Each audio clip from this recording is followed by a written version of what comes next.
Jedna stvar koju sam kroz vrijeme primijetio na Forexu je da način na koji gledamo tržište jako utječe na to što uopće vidimo.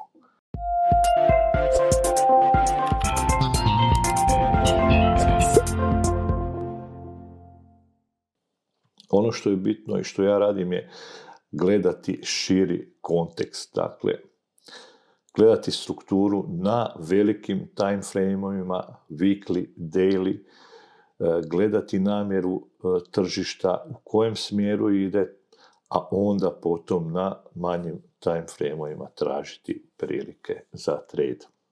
Znači, gledati da li je u trendu, u kakvom je trendu, gdje su zone u kojima se može očekivati reakcija i tako dalje. Ono što ja tražim, to je nesklad u kretanju cijene i korelacijske snage za određeni par. Evo, trenutno na AUD-USD paru, ono što vidim u ovoj weekly time frame je da je australski dolar izuzetno jak, da je u bullish trendu, da je ostavio ovdje disbalans i ono što postoji gore prvo što vidim je ovaj disbalans ovdje. Dakle, ovo je nekakva šira slika. Dakle, moram znati kakva je šira slika za par koji gledam. Potom može se pogledati naravno i na daily time frame-u, znači higher high, higher low, higher high, higher low, higher high. Ovdje nisam pokazao ovo sam napravio čisto da imam nekakve informacije i da mi crta gapove koji se stvaraju. Ovo sam ja nacrtao, onaj gap sa Weekly-a. To je mogu obrisati sada. Dakle, jednostavno imam nekakve informacije i crta mi gapove da ih ne moram sam tražiti i vrlo, vrlo praktičan alat koji mi štedi vrijeme. Dakle, postoji gap ovdje, postoji gap ovdje na daily time frame-u i ova dva spomenuta ispod trenutne cijene. Ono što ja tražim je nesklad. Ono što vidim kroz korelacijsku snagu i stvarnu snagu za ovaj par, dakle, je da korelacijska snaga pravi lower low i očito ide u popunjavanje ovih gapova nastalih ispod ove trenutne cijene. Cijena na paru, kao što vidim, to ne prati. Dakle, ako odem na niži time frame,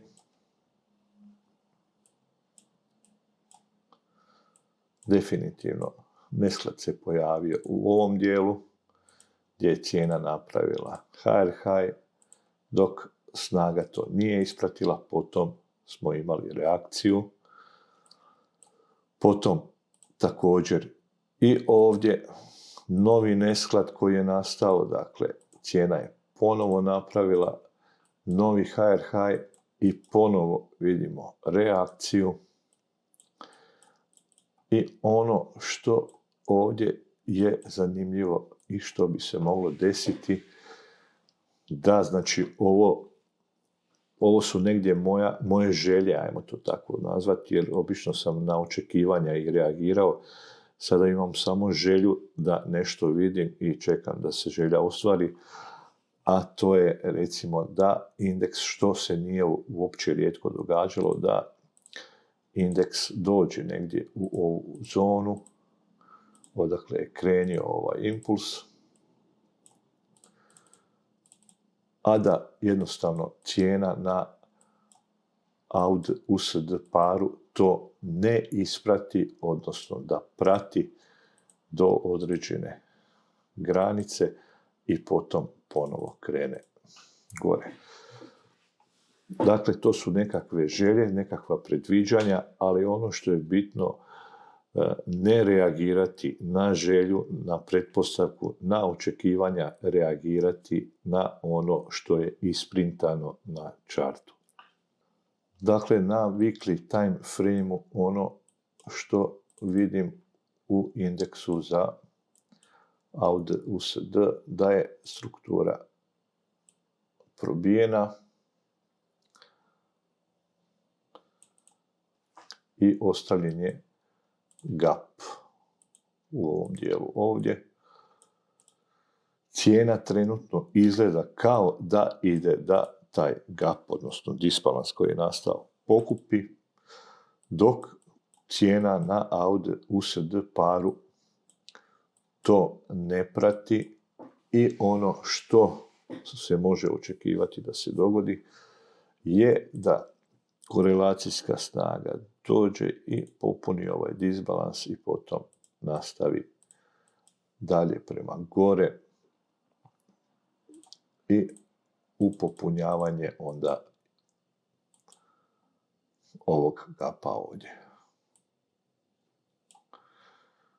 Znači, bitno je imati kontekst, bitno je imati širu sliku, znači kontekst kroz strukturu sa većeg vremenskog okvira, a potom ono što ja tražim je nesklad u odnosu između cijene i korelacijske snage.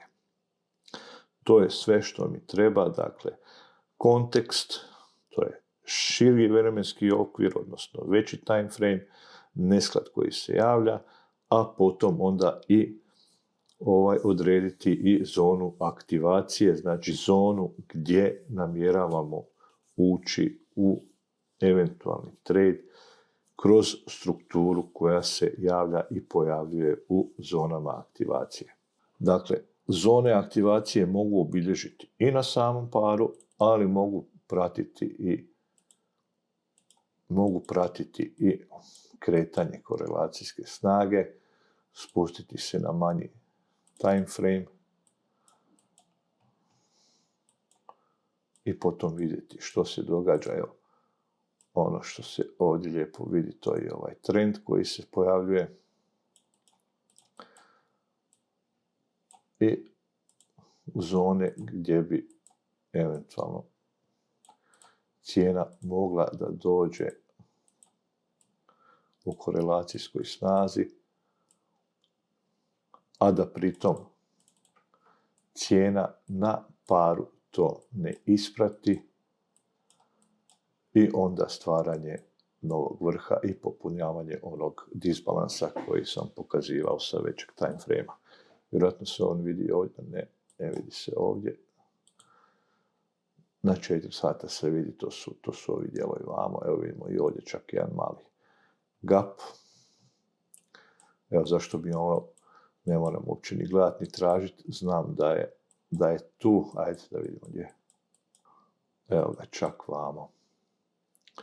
Je nacrto gap iz 2022. Evo ga.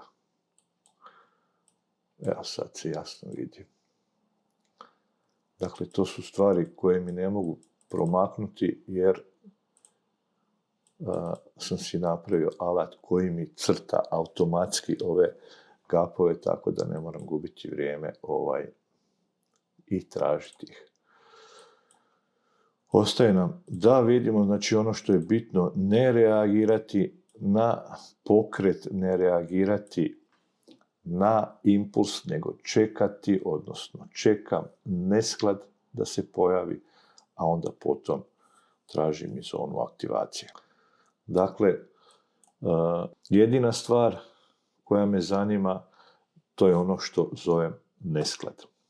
Dakle, to su situacije kad cijena izgleda kao da ide u jednom smjeru, znači kao da ide u jednom smjeru, ali odnos između korelacijske snage i cijene to ne potvrđuje i ne prati kretanje na isti način. To ne znači automatski da će doći do okreta, do reversala ili ne znam čega, ali često je znak da nešto se u tržištu mijenja ili da se nešto priprema. Dakle, kontekst je uvijek i najbitniji u startu i razmišljanju u tradu. Ako se nesklad pojavljuje usred nekakve strukture, često nema neku veliku težinu, ali i onog momenta kad se pojavi u važnim zonama, onda je znak da se nešto u tržištu mijenja. Dakle, model koji koristim se upravo temelji na toj ideji, struktura, kontekst i odnosi između parova. Dakle, alat koji sam pokazao ovdje na kanalu mi pomaže da stvari vidim drugim očima. Znači, ovo nije alat za signal, to je alat koji pomaže da tržište postane malo jasnije. Euro USD pokazuje bullish momentum, stvara se higher high, higher low, higher high, higher low, higher high, higher low, higher high i sad nam ostaje da vidimo da li će se stvoriti higher low ili će posljednji higher low ovdje biti probijen. To treba ispratiti.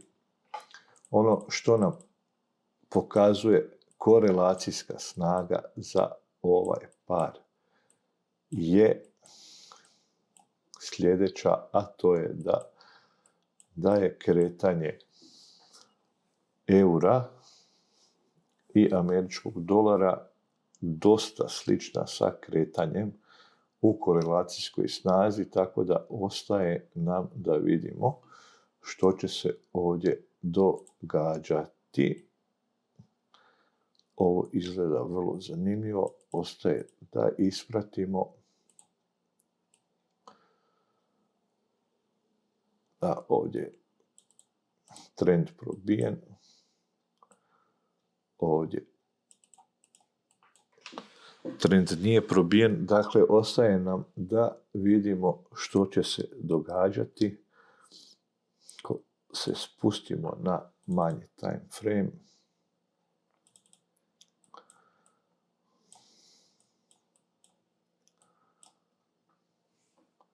evo nas na manjem time frame-u i ono što vidimo ovdje je, ovdje sad ću ovo što sam crtao, evo imamo ovdje jednu situaciju gdje je došlo do nesklada. Dakle, imamo ovo dno ovdje u korelacijskoj snazi i ovo dno ovdje, dok je cijena na euro USD paru napravila novo dno.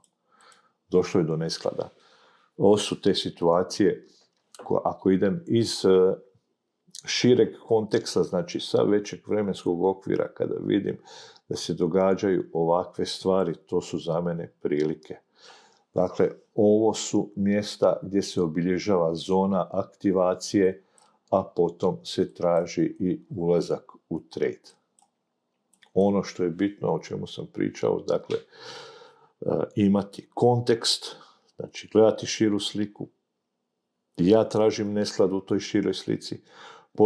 Potom imati zonu aktivacije, dakle zonu na čartu u kojoj ti ulaziš u trade, imati invalidaciju, odnosno mjesto gdje ideja umire, dakle ne stop loss, nego jednostavno jedna logička granica gdje moja ideja prestaje da vrijedi, i potom onda i kapital, ovisno o mjestu gdje se ulazi u trade,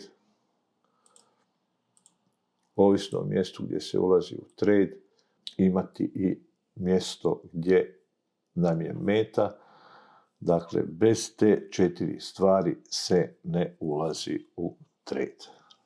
Ono što je bitno, nesklad mora biti potvrđen kroz zonu aktivacije. Bez toga trejda nema. Američki indeks stoji ovako. Dakle, također je ovo još dodatna potvrda za kontekst i zonu aktivacije, dakle i na američkom indeksu se stvorio nesklad, tako da je ovo u stvari bila dobra prilika za trade, ovaj impuls prema gore. Vjerovatno još uvijek nekakav korektivni impuls, ali vidjet ćemo. U svakom slučaju, ono što sugerira američki indeks je, iako trenutno pada, još uvijek je ovo dno zaštićeno. Ostaje da vidimo što će se događati u odnosu na Dixi. Kao što sam rekao, moj američki custom indeks je invertiran, tako da onda kada pada indeks, u stvari američki dolar jača. Zašto sam to tako napravio? Jednostavno zato da mi bude lakše pratiti, jer je američki dolar uglavnom druga valuta u instrumentu, pa je zgodnije za pratiti. Za Dixi samo invertiram chart i imam usporedbu.